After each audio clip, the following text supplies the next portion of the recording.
We got locked on crossover Thursday. We got the Chargers. We got the Texans. You're coming into our house. You think you're going to win? I got something to say about it. I'm sure you do too.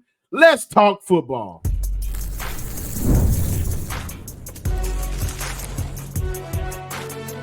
You are Locked On NFL Crossover, part of the Locked On Podcast Network. Your team every day.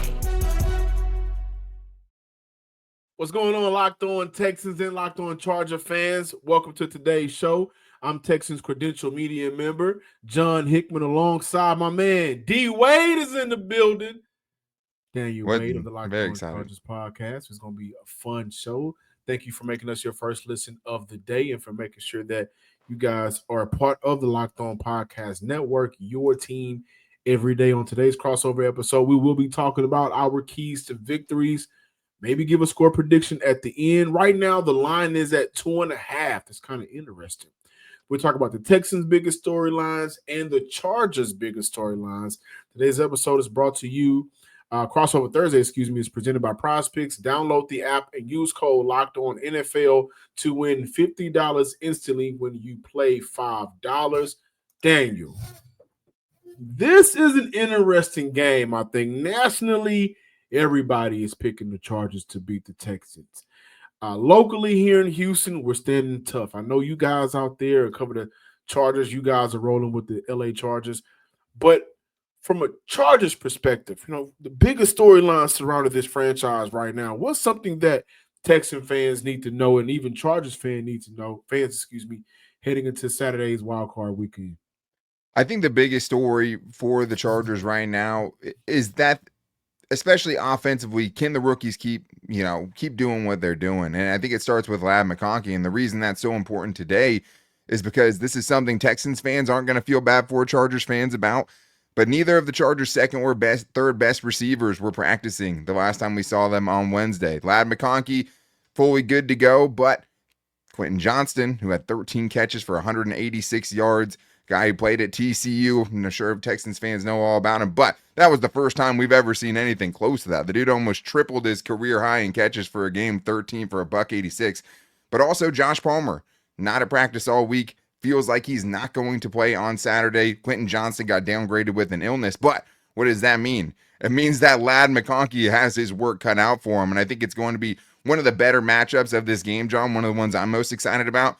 Potentially, Ladd McConkey versus his teammate at Georgia, Kamari Lassiter, because Derek Stingley does not play a lot on the inside. Ladd McConkey almost primarily used out of the slot. That is one of the matchups, and it's great that you had a great regular season as a rookie, one of the best rookie wide receivers in the NFL this year.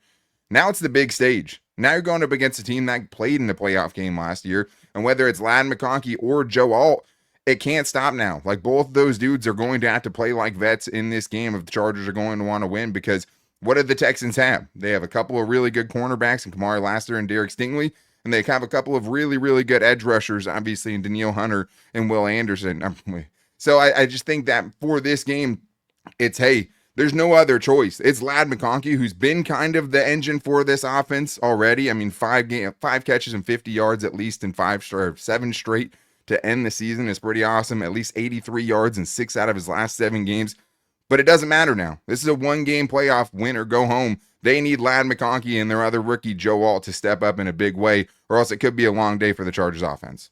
I wonder if, DeMeco Ryans was asked about this Tuesday about his game plan heading into this matchup. He gave a lot of praise to Ladd early in the week, and he made a joke. Are you going to tell me about my game plan? Or talking to a reporter, but being asked about will Stingley travel? And we know that Ladd is primarily an inside guy. I think it's kind of interesting, a conversation to be had, because if you do look to put presumably the all-pro cornerback, Derek Stingley, on Ladd McConkey, and there are not any other weapons, I think that would help Houston in terms of how to bring pressure. And from what we know this year with Justin Herbert, who I think has had a very good year under Jim Harbaugh in his first year, pressure will throw him off a little bit. He can hold on to that ball a little bit, but then he'll also kind of walk into some sacks. I think he creates over 50%, if not over, right at 50% of his own sacks this year. So that's an area where I think if I'm the Texan fans and Charger fans, I'm looking at schematically, how can D'Amico Ryans make Justin Herbert's life a little bit difficult?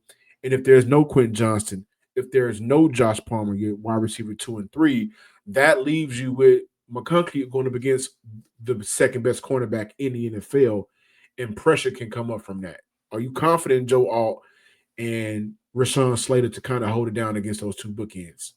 Yeah, I mean, I'm confident that they'll limit it, right? Like, I don't think they're going to totally stop it. I'm confident that they'll limit it because they've had their tests, right? They've gone up against Trey Hendrickson. They've gone up against Max Crosby. They've gone up against the premier of the premier, TJ Watt.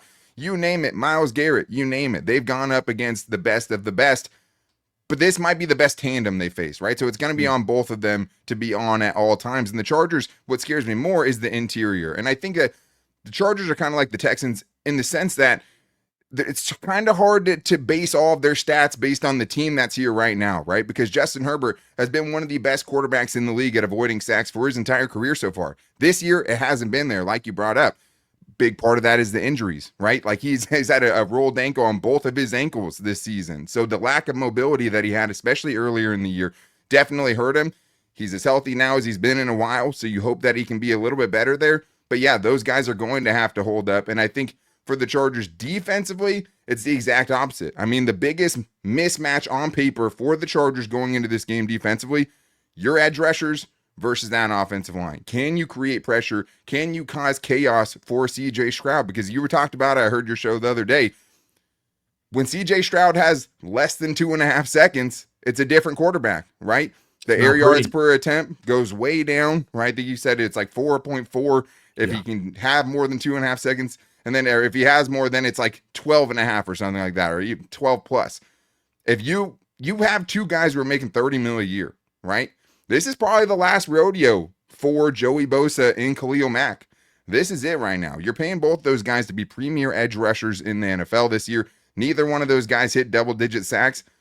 To me, if you look at what happened the last time the Chargers lost, it was against the Tampa Bay Buccaneers. Why did they lose that game? The Buccaneers have an elite offensive line. They totally neutralized the Chargers pass rush. And what happened? The fifth-round picks you've been starting out there at corner started looking like fifth-round rookies, right? The guys that you have on the back end that had been pretty strong all year long, as soon as that pass rush wasn't getting there, everything started to open up. So for me, the Chargers don't win this game unless they can cause a little bit of chaos for CJ Stroud. Make some of those.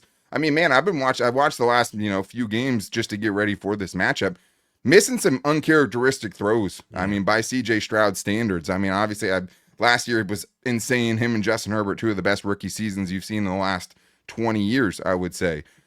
But you have to force that upon him. If you let him sit back there, he's still a dude who's shown that he can do it at the highest level. I think it's also up to Jesse Minter, a dude who's, been kind of a wonderkin for you this year. He's been amazing for you guys. It's been incredible, man, because he's done so much more with less, right? Like, this isn't the most talented Chargers defense of the last 20 years at all. This is not a historically talented unit. He's gotten the most out of it, which is something you just never felt like you got with Brandon Staley. And I mean, Chargers fans are always going to remember that damn Rex Burkhead COVID Bowl where they just absolutely put it on the Chargers. And I think that's why it's also, not only up to Jesse Minter, who has to scheme some free rushers, because the Texans do allow some of the most free rushers in the NFL so far this season, as far as guys just getting loose and having a straight lane to that quarterback. But it also is about those edge rushers stepping up in the run game, because how can you get to CJ Stroud? You're not going to do it in 2nd and 1, right? You have to bring out those obvious passing down situations so those $230+ million edge rushers you have out there can have a good chance to get home. Really quick, before we transition over to the Texans' biggest storylines, I want to ask you about a guy that was here in Houston last year. He's now back in LA, and I think that a lot of Houston Texan fans kind of overlooked his departure, and that's Shane Day. Is there anything you can tell us about Shane Day and his role this year with Justin Herbert in the offense, and how important has he been for the growth from last year without him to this year with him? I'm so glad you brought it up, because I wanted to talk about that this week too, in two senses. I mean, I think that you see a looser Justin Herbert around Shane Day, and I don't think that Justin Herbert has used that $50+ million contract per year to really kind of strong arm the organization into much. But it was very clear this offseason, they said, who do you want to be your quarterback coach? and he handpicked Shane Day. Shane Day, also the quarterback coach that he had when he put up his best season, over 5,000 passing yards in 2021. And I just remember one clip from Shane Day when he was the Chargers coach before, and he just said, when I have a bad day, I have a folder on my computer that says Justin Herbert's the greatest quarterback of all time, and it's just a clip of Justin Herbert doing some insane things. He's like, yeah, when I want to feel better, I go watch that. And I think you can see that, right? I think you can see that in Justin Herbert, the looseness, the willingness to kind of take chances, but also the fact that he has only 3 interceptions this year. I don't think that happens if they don't have Shane Day. I think he is really reinvigorated and reignited what has been one of the best young quarterbacks in the league. I think, it was awesome seeing whatever his kind of role is last year with CJ Stroud and seeing the season that CJ Stroud put together. I think the other part is how much insight is there, right? Can he glean some things from that offense to help Jesse Minter out a little bit? Is there some inside information getting traded around?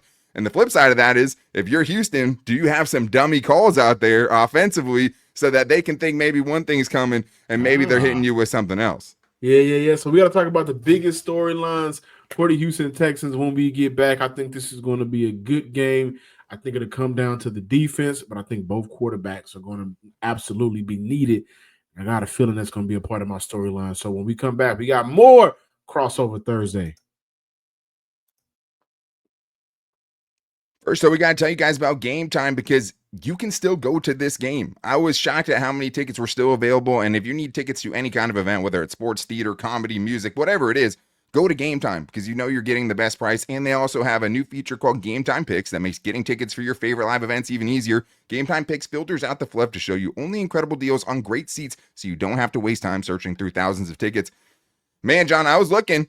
You can get into this game for $76 still with Game Time Picks. That is all in pricing. I have that toggled. What I see is what I pay, and you can get in for $76. You can get great end zone seats, field level for $180 with Game Time Picks. You can take the guesswork out of buying tickets with Game Time Picks. All you have to do, download the Game Time app, create an account, and use the code LOCKEDONNFL for $20 off your first purchase. Terms apply. Again, create an account, redeem the code LOCKEDONNFL for $20 off. Download the Game Time today. What time is it?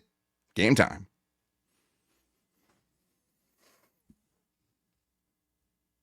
Welcome back in, Locked On Chargers and Locked On Texans listeners and viewers. So, D-Way. I'm going to keep calling you D-Wade throughout this show, by the way. What I've been my whole life, man. That's all good with me. It's kind of funny.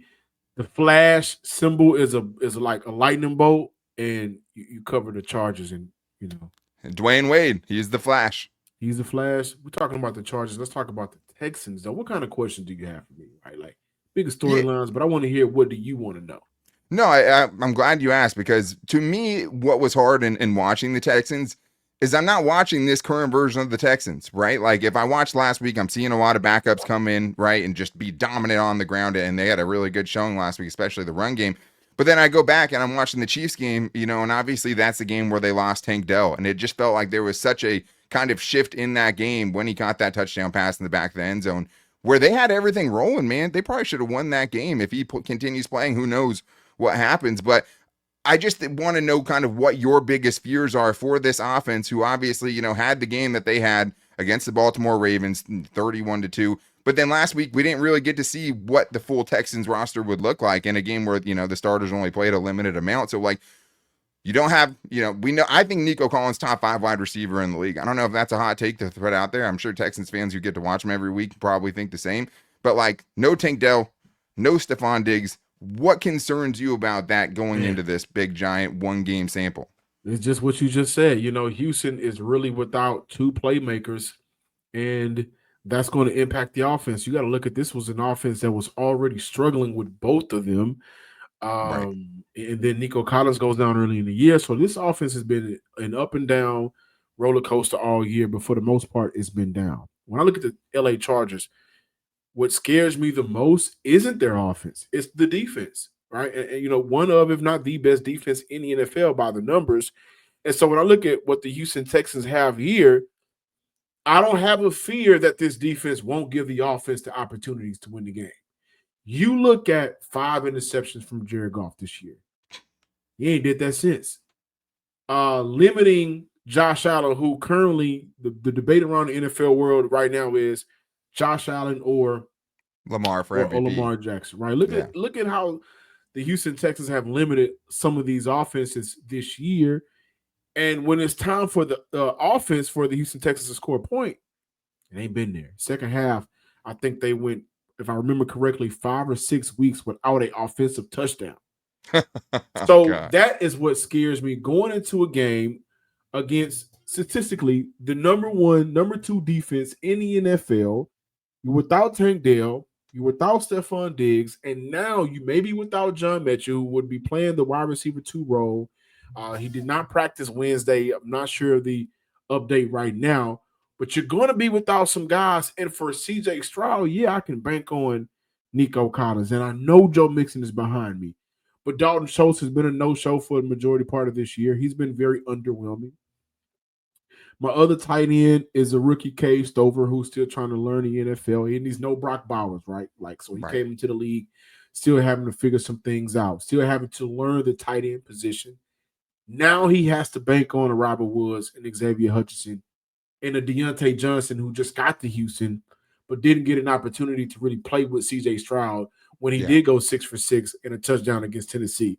So my biggest concern and fear is going up against one of the better defenses in the NFL, led by Jesse Minter as defensive coordinator, who is going to go out there and be able to create separation, help CJ pick up first down, sustain drives, and eventually put up points in the red zone. Oh, yeah, an offense that struggled in the red zone, putting up touchdowns, and they're going up against the league's number 1 red zone defense.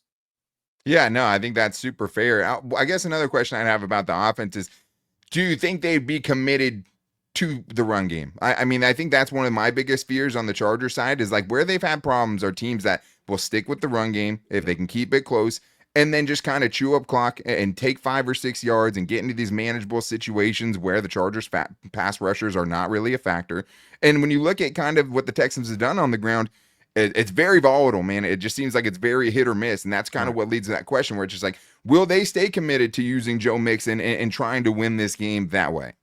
Well, one thing that I think was a positive note to end off the season, Dameon Pierce rushing for the amount of yards he rushed for, right? Crazy game. Yeah. Crazy game. And he needed that. But also the offense needed to see that, okay, we can also have a different back end that can kind of help us with some of these running down situations that can be a positive back. And I remember early in the year, whenever it was, Tampa Bay rushed for nearly 250 yards against the Chargers, right? That's one of those moments where if I'm the Texans, I'm looking at, well, it's possible. Tampa Bay has a rookie in Bucky Irvin.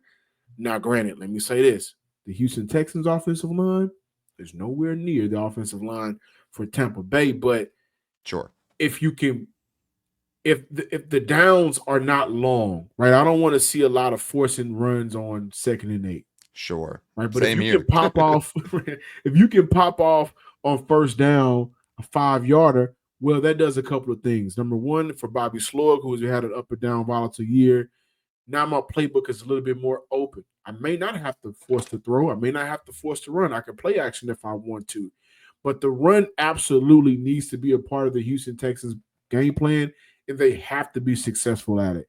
Because for the Houston Texans, who have spent a lot of time this year in long down situations, you're not going to beat a team. You're not going to beat the number 1 defense in the NFL, having to fight against your own mismanagement and loss of yards. And so I want the run to be a part of the offense if I'm speaking freely, but I don't want it to be so obvious and it hinders them for being creative and open up the playbook. So if it's not there in that time, don't worry about it, right? Come back to it when maybe you do have a lead. Don't play scary, but use the run to make sure that your quarterback is comfortable. The down to success is more manageable, and the playbook can open up a little bit more. It's funny, man. There's so many parallels with these teams. Like, I mean, the Chargers have had 5 halves this year where they just haven't scored offensively. They went 5 straight games, kind of like you're talking about, where they didn't score in the second half. Like, there's so much. They did that too? Yeah, 100%, man. Yeah, they went 5 straight games without a second half touchdown earlier on in the season, which is crazy. I mean, and also, you don't want Greg Roman to fall in love with 2nd and 8s, right? Because he wants to run the ball on first down and is stubborn in that way. Real quick, I don't know if you can give a quick answer, but just still knowing what I've watched, what does Azeez Al-Shaair bring back to this defense that maybe I wouldn't know, seeing, having only watched the last few games? Nastiness. I don't want to hear that. Actually, Toughness. I take it back. Move on. Toughness. But his addition back, let me tell you what it really does. Yeah. All year, the Houston Texans really wanted to see the combination of Azeez and Christian Harris. And Yeah. if we go back to last year against the Browns, remember the play on the sideline, DeMeco Ryans coaches Christian Harris up and say, this is going to happen. Sit and read and react. And that's exactly what happened with Joe Flacco. Sit, read, react, pick six, heading the other way. So coming into this season, Christian Harris was one of those names where if you give a top 10 player list for the Houston Texans, he was around that top 10 mark, but he missed damn near all of the season. Yeah. So getting Azeez back, you also pairing him with Christian Harris, and I think that allows For the first time. Texans, for the first time, that allows them to get creative on defense, how they may want to disguise things or how they want to utilize some of the back end of the defense, because no Jalen Petrie in this game as well. He's out for the year. No Jimmy Ward. He's out for the year. So maybe you feel a little bit more comfortable with a Azeez or Christian Harris on a tight end than you would with a Henry T. So that's what getting Azeez back. He does so much more. He's excellent for the Houston Texans in being able to run downhill, get some tackles for loss, and not have a huge average depth of tackle, right? It's not bad. He plays fast downhill. He's a good cover tight end, a linebacker, but getting those two back at the same time, I think is probably one of those storylines that we haven't emphasized a lot this week because they can be completely game breakers. Yeah, now that's exactly what scares me, right? Christian Harris, obviously very athletic. Both of those dudes could set the Chargers up in situations they don't want to be in, where they're not built, probably like the Texans aren't either, to have second and 12s, to play in third and longs the entire game. And the other thing is you have not a very aggressive coach. So it's like even if you get into those fourth downs, you don't have a coach in Jim Harbaugh who historically has been the guy who's going to go for that. So right. I do think the return of that linebacker duo is something that's probably not being talked about enough. Yeah, and that athleticism, maybe that gives, some problems to the Chargers, who I do think are going to have to lean on the tight ends in this game. Yeah. I also want to add, again, all year we've been calling him All-Pro Stingley. But for Charger fans out there, you're absolutely going to have to worry about Derek Stingley. I am. Yeah, absolutely. And also because of the wide receiver room LA has. I was down on Quentin Johnston when he first came into the NFL, but I like to give credit where credit is due. Year one to year two, we've seen a leap in this game, right? So if he's out there, that's still a weapon, a formidable weapon that the Texans have to worry about, but a safety blanket for Justin Herbert. So you have to worry about Kamari Lassiter. But what I do want to put emphasis on for Charger fans out there, if Justin Herbert wants to go deep, you got to worry about the rookie Kalen Bullock back there. 5 interceptions on a year, almost had 6 if it didn't come down all the way with it against the Tennessee Titans. He's rangy, he's lengthy, he's all of those words that we like to use to describe almost a perfect cover safety. So he will go get the ball out the air. That's what makes this defense very fun to watch, because you have a rookie back there that can cover hash to hash and go get the ball out there.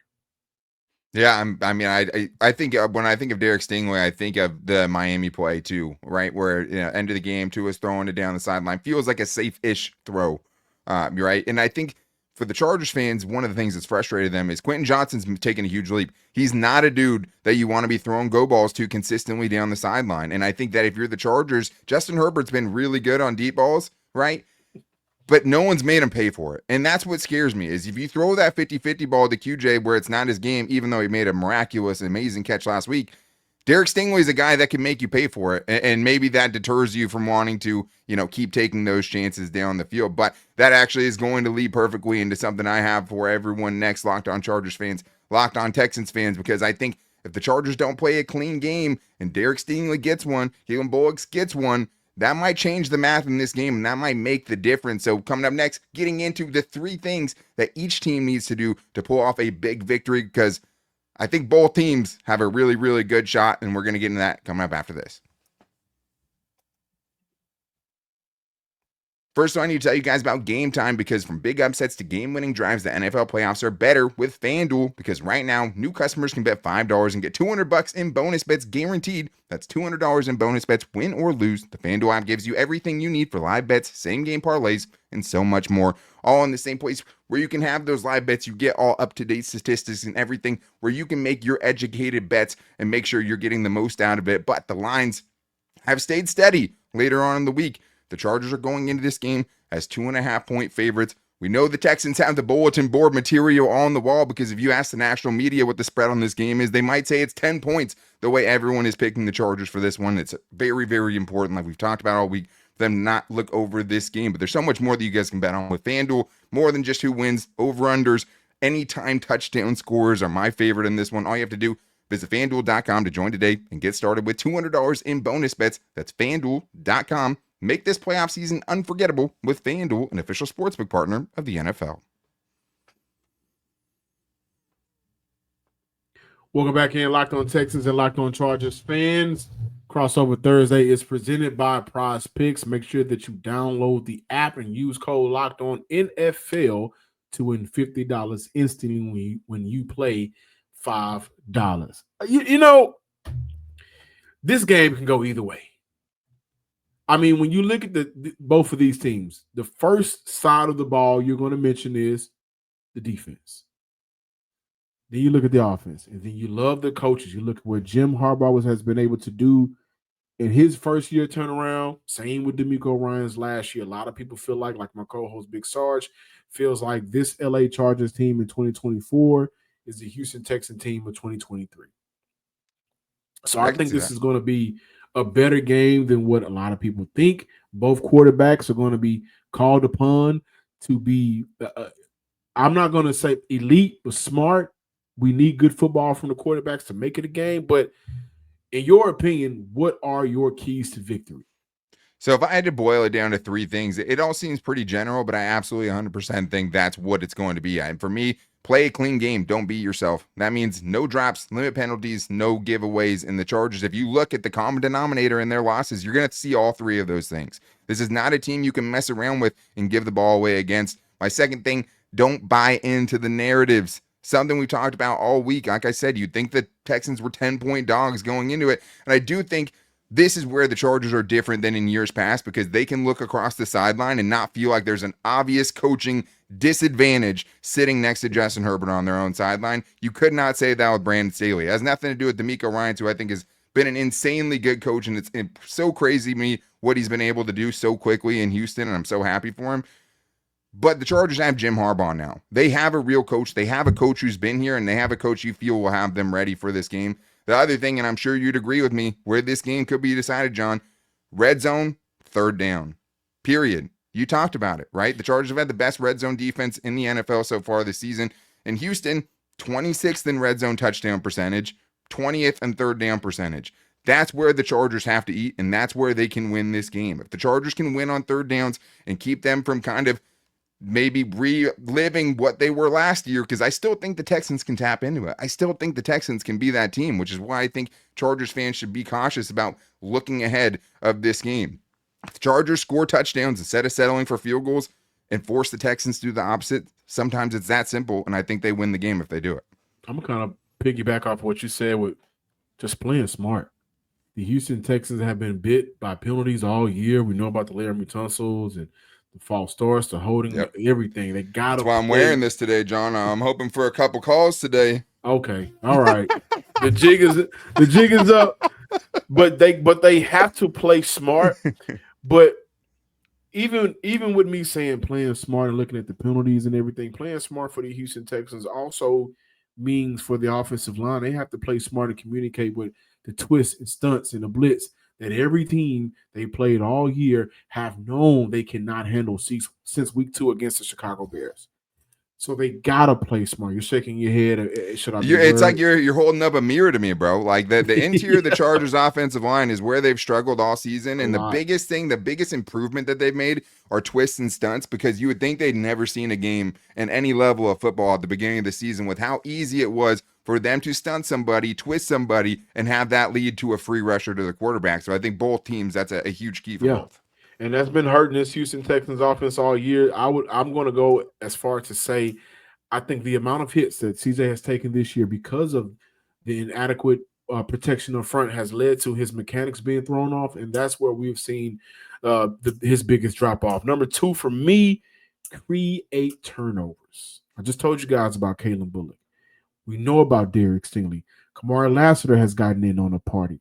They got to be able to create the turnovers to give your offense favorable field position.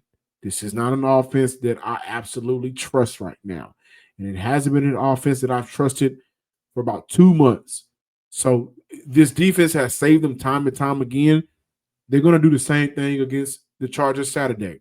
But with the defense saving them time and time again, we finally need to see, this is my third key to victory, good QB play from CJ Stroud for 4 quarters. We need to see it. Now, that comes with a couple of things. In order for CJ Stroud to have good QB play, guys up front, we need for y'all to give him time, right? Over 2.5 seconds, he's a much different quarterback. He won't have Stephon Diggs. He won't have Tank Dell. We know about the absences of guys due to injury. So it's imperative that you give him time to be able to go out there and hit some of these other guys that he may not have as much chemistry with, right? I.e., Robert Woods, John Mechie, and Xavier Hutchinson, along with getting the ball to Nico Collins. But he also needs the help from Bobby Slowick on the sideline as an offensive play caller. They got to be on the same tune. They got to be on the same page. And if Bobby is cooking, that's what we like to say now in sports journalism and broadcasting. If he's cooking, then we're going to see a comfortable CJ Stroud because the play calls are just a little bit easier for him to execute. And if that's the case, we should be able to see a CJ Stroud have one of those moments we haven't saw in a very long time. And it's so funny because, like, the Chargers have gone through it, man. Justin Herbert's been one of the best quarterbacks in the league, but what has happened? The team around him has let him down, and Justin Herbert can elevate the pieces around him, and he could be having to do it without his top 2 and 3 receivers this week. But CJ Stroud needs the same thing. If you want him to elevate the talent around him, you have to give him a chance to do it. And it's the same thing. Justin Herbert can shred your defense with Walmart employees if you give him more than 2.5 seconds. I was looking up some stuff today, actually, because I wanted to do the close off this week's show for a Saturday show before the game. But when we talk about mirroring teams, I know we got to get out of here. Spider-Man. The right and left guard, right? Zion Johnson and it's going to be Jamari Sawyer this week, but it usually has been Trey Pipkins for the injury, right? So it'll be Jamari. But this year, they've been the cause of a lot of the issues up front. And I look at Houston, I say to myself, for the most part this year, until Titus Howard was moved over to left guard and they had to insert rookie Blake Fisher at tackle, the 2 guards have been atrocious for the Houston Texans. And so you got a defense that knows how to attack that because they go up against it at practice and they see it on tape every day, right? So that'll be an advantage for Houston. But this game is about 2 teams that are damn near twins in a way. And I think it's going to be a better game than people expect. Yeah, and I think that the FanDuel, I think they have it, right? Like maybe the Chargers have been playing, they're hotter, right? They're the hotter team, so maybe you give them a little bump there.